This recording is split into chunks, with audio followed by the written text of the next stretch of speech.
Zidan menelpon anak buahnya dan menanyakan tentang kondisi Tias.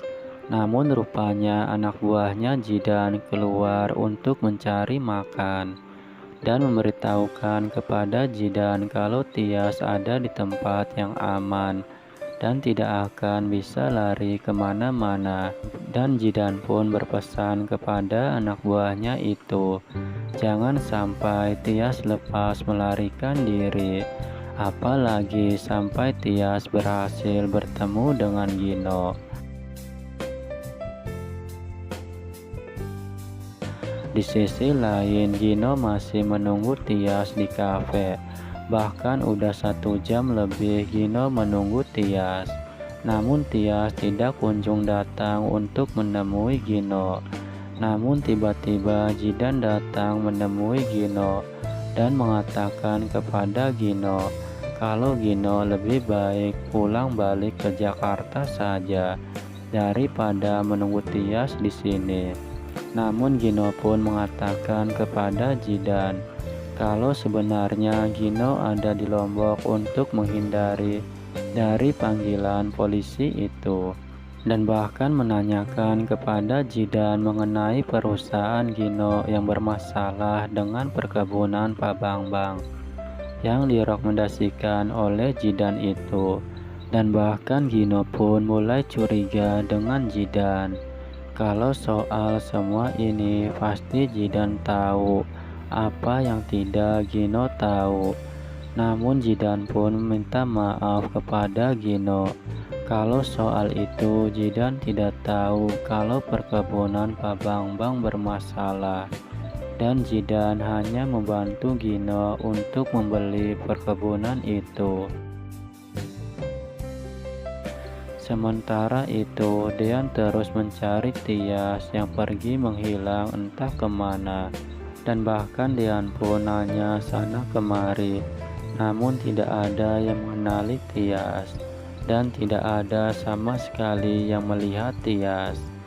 Namun Dean masuk ke dalam sebuah rumah kosong dan mencari Tias di dalam rumah kosong itu, dan teriak-teriak memanggil nama Tias.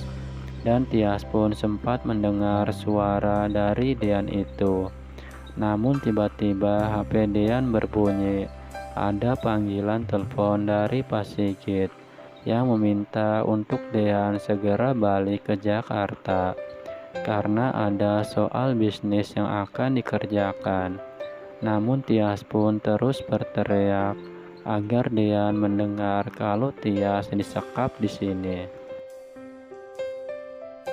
Di sisi lain, Pak Farhat menemui Hani di apartemen dan langsung memeluk Hani dengan pura-pura kalau Pak Farhat sedang banyak masalah dalam hidupnya dan butuh sandaran untuk menenangkan hatinya.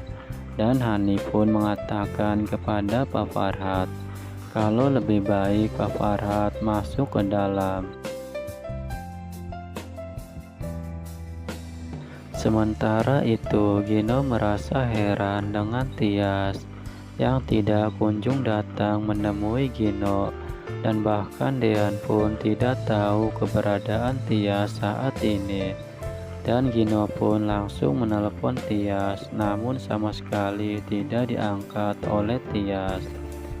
Namun di satu sisi, Tias pun berhasil melepaskan ikatan tangannya dan ingin pergi secepatnya dari tempat ini. Namun tiba-tiba anak buahnya Zidan datang dan tahu kalau Tias menghilang dari tempat ini. Dan dia pun terus mencari Tias dan tidak ingin kalau Tias kabur dari tempat ini. Namun tiba-tiba Tias langsung memukul anak buah Zidan itu sehingga tersungkur jatuh.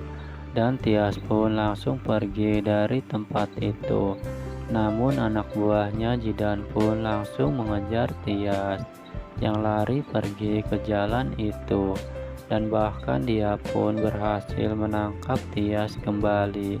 Namun Tias teriak minta tolong sehingga Gino pun mendengar dan melihat kalau Tias sedang dalam bahaya.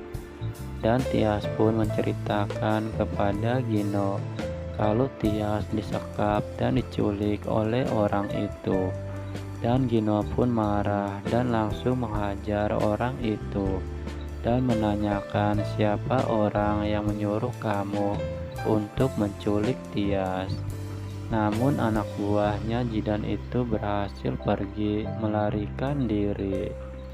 Dan Gino pun langsung nyamperin Tias yang penuh ketakutan itu. Dan Gino pun langsung menenangkan perasaan Tias yang penuh ketakutan itu. Kalau sekarang udah ada Gino dan tidak akan ada orang yang ingin menyakiti kamu lagi. Dan cerita pun bersambung.